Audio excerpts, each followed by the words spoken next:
안녕하십니까. 세무법인 에스크로 대표 정혜태입니다. 오늘은 또 중국 이야기를 좀 해보도록 하겠습니다. 중국 정부는요, 그동안 이제 투자 확대, 수출 주도, 투자를 확대한다라는 거는 뭐 자기네들 국영기업이요, 국영기업에 투자를 확대를 했죠. 그리고 수출, 이 기업들이 대부분 수출 주도를 해가지고 고속 성장을 유지해 왔죠. 그런데 지금 어떻게 됐어요? 미국으로부터 이제 무역 장벽이 쳐지고 올 3월에 또 협상을 좀 연기가 됐지만은 관세 부과에 대해서 어떻게 될지 귀추가 주목되고 있는데 저는 예상하기가 상당히 힘듭니다. 지금 상황에서는 미국 입장에서는 미국 경제도 안 좋아지고 있는 상황에서 이렇게 무역 장벽을 치는 거는 자국에도 별로 좋지 못하기 때문에 내부 반발이 또 만만치 않은 것도 사실이고, 반면에 중국이라는 나라가 지금 좀 힘들고 있는 상황인데 여기에 조금 더 힘든 거를 더 추가한다라고 하면 중국 경제가 붕괴 내진 뒷걸음질 치는 그런 과정을 통해 가지고 또 미국이 얻을 수 있는 중국의 패권 도전에 대한 어떤 교훈으로 미국이 내세울 수 있는 여러 가지 이익들이 있기 때문에 어떤 거를 선택을 할지는 사실 저도 좀 어떤 게 더 클까 한번 생각을 해보면은 앞으로 뭐 이게 이번 관세 협정이 지속적으로 뭐 연기가 되어지든 아니면은 뭐 연기가 되어진다고 하더라도 관세 전쟁이나 또 나는 비관세 장벽을 치는거나 이런 무역에 관련되는 것들은 지속적으로 있을 수밖에 없다라는 거고요. 그래서 이제 중국 정부가 경착륙이 될 수 있다. 뭐 이제 경착륙이라는 건 확 떨어지는 걸 이야기하는 거죠. 근데 중국도 자기네들이 이제 예전의 성장률을 유지할 수 없다라는 걸 알기 때문에 연착륙을 이제 유도하기 위해서 시도를 하고 있다라는 것이죠. 지금 중국의 가장 그 큰 문제가 뭐예요? 과잉 부채죠. 이거를 어떻게 해서 해소할 것이냐, 부작용을 최소화하면서 지속 가능한 성장 모델을 통해 가지고 어떻게 해야 됩니까? 부채를 줄여 나가야 되겠죠. 그렇게 함으로 인해 가지고 예전 같은 그런 투자를 이제 하지 않으면서, 그죠? 자기네들 내수를 키워 가지고 성장을 좀 줄이는 반면에 연착륙을 하는 이런 방식을 추진할 필요가 있고요. 그런 것들이 많이 논의가 되고 있다라는 겁니다. 근데 이게 가능할 것인가에 대한 것을 놓고 또 논의가 많습니다. 여태까지 중국이 부채를 소위 말해서 국가 부채 내지는 기업들한테 기업이 부채를 얻어가지고 성장을 했고, 지금 또 한 3월부터 이제 한 5월 정도까지 외채를 갚아야 되는 그런 상황 하에서 중국들이 지금 부도 사태가 과연 중국 정부에서 어느 정도까지 방어를 해줄 수 있을 것인가, 또 지방 정부가 건설 회사를 통해 가지고 투자를 했든, 그리고 분양이라든지 이런 게 전혀 안 되는 그런 유령 도시 때문에 사실은 지방 정부가 가지고 있는 이런 부채도 엄청나거든요. 과연 이런 것들을 어떻게 국가가 해결을 해줄 것인가에 대해서 해결할 수 있는 수준은 아니다. 지속적으로 중국이 내수를 성장시켜서 해결할 수 있는 것이다라고 뭐 갑론을박이 많은데, 제가 봤을 때는 해결할 수 있는 수준은 이미 지났다. 한 번은 온다라는 것이죠. 그거를 약간 미룰 수 있을지 모르죠. 협상을 잘해서, 미국하고 협상을 잘해서 무역이 어느 정도까지는 성장세를 지속하고, 그 다음에 지금 같은 흑자 기조가 확 떨어지는 게 아니라 흑자 기조를 어느 정도 유지하면서 자국의 내수 시장을 좀 더 확장을 시킨다면 가능하겠죠. 근데 내수 시장이라는 게 확장이 가능할까요? 단기간에? 이건 불가능한 겁니다. 갑자기 못 살던 사람을 잘 사는 사람들로 만들어 가지고 수요를 늘려 가지고 경쟁을 성장시키겠다? 이거 불가능한 거예요. 가난한 사람을 부자로 만들기 위해서는 시간이 걸리죠. 그러기 위해서는 어떻게 돼요? 자국 산업이, 혁신적인 산업이 있어야 돼요.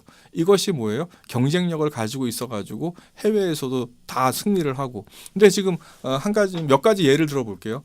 우리나라랑 경쟁해서 반도체, D램 시장 완전히 깨졌죠.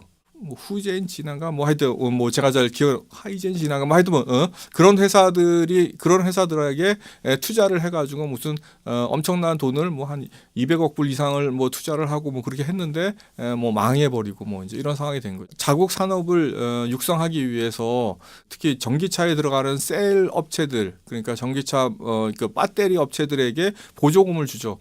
그러니까 우리나라는 어떻게 됐어요? 그 보조금을 못 받은 LG화학이나 삼성 SDI 같은 거 하나도 뭐 중국의 시장을 점유를 못했죠. 자국 산업들한테 근데 영원히 다 보조금을 줄 수 있어요? 이런 것들은, 보조금을 주는 거는 결국은 세계 무역 관행상 이거는 있을 수 없는 일이기 때문에 사실은 미국 입장에서 보면은 어때요? 말도 안 되는 거죠. 우리나라도 이제 OECD를 가입하고 뭐 WTO 가입하고 뭐 이제 이러면서부터 이런 것들을 다 개방하고 우리가 함부로 이제 관세를 부과하거나 또 내지는 관세를 부과하거나 보조금을 주거나 뭐 이런 것들에 대해서 못하도록 하고 있는 거잖아요. 그랬을 경우에 혁신적인 기술 능력을 가진 중국 기업이 얼마나 되냐라는 거죠. 지금 중국에서 뭐 전 세계적으로 뭐 10대 기업 안에 드는 기업이 2개라고 얘기하죠. 뭐 텐센트, 알리바바 이런 기업들이 전 세계에 이제 유통 주식수 기준으로 이제 로컬 기업인데도 불구하고 중국에서만 이제 있는 기업이죠. 로컬 기업인데도 불구하고 세계 이제 10대 기업 안에 드는데 이게 뭐 기술력이 있는 기업입니까? 아니죠. 알리바바 같은 경우에는 그냥 우리나라 이제 옥션이나 뭐 이런 같은 뭐예요? 그냥 그 전자상거래 회사예요. 그죠? 그리고 뭐 걔네들이 이제 뭐 워낙 전자상거래를 많이 하다 보니까 거기에 뭐 기술을 붙여가지고 우리가 무슨 알리페이를 만들게 해서 텐센트는 어떤 거예요? SNS 회사예요. 뭐 페이스북 같은 거죠. 그저 미국으로 치면요. 아니 그런 회사들이 무슨 지네들끼리 네트워크를 만들어가지고 거기에 뭘 유통한다고 해서 거기에 혁신적인 기술이 있는 겁니까? 그 자기네들 인구가 많고 그거를 이용하는 사람들이 워낙 소액이고 뭐 광고 효과가 있고 뭐 그런 것 때문에 경제 규모 자체가 쪽수가 많아서 크다 보니까 그런 기업들이 세계 10등 안에 든다고 해서 1등부터 8등까지 또 10등 안에 중에서 8개 기업은 어느 나라 기업이에요? 미국 기업이에요. 우리나라 삼성전자 13위예요. 우리나라 삼성전자는 확실하게 핵심적인 역량이 있죠. 중국에서 하나도 안 팔아도 다른 전 세계에서 파는 게 많이 셀도 팔고 배터리도 팔고 그 다음에 반도체도 팔고 뭐 낸드 플래시 메모리 이런 것들이 전 세계적으로 기술력이 1등이라는 거예요. 중국이 그런 게 어디 있어요?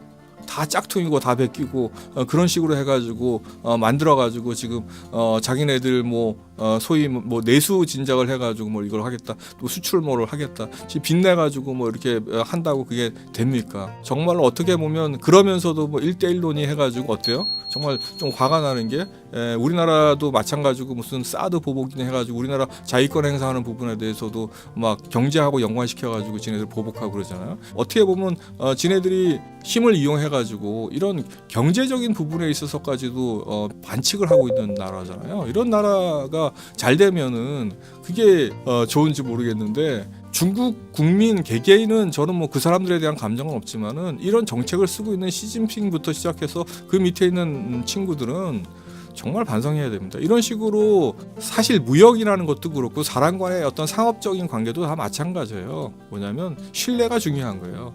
자기네들 좀 가지고 있는 돈이 있다고 해가지고 주변 사람들 못 살게 굴고 그런 사람들이 잘 되는 거 봤어요. 미국이 물론 군사적으로는 뭐 공산권 이런 거에 대해서 뭐 간섭을 하고 뭐 일륜적으로 폐륜적인 어떤 그런 단체들 집단들에 대해서는 막 난리를 치고 막 진짜 군사공격도 하지만은 무역이라든지 아니면은 뭐 어떤 다른 부분에 있어 경제적인 부분에 있어서는 불합리하게 하지는 않아요.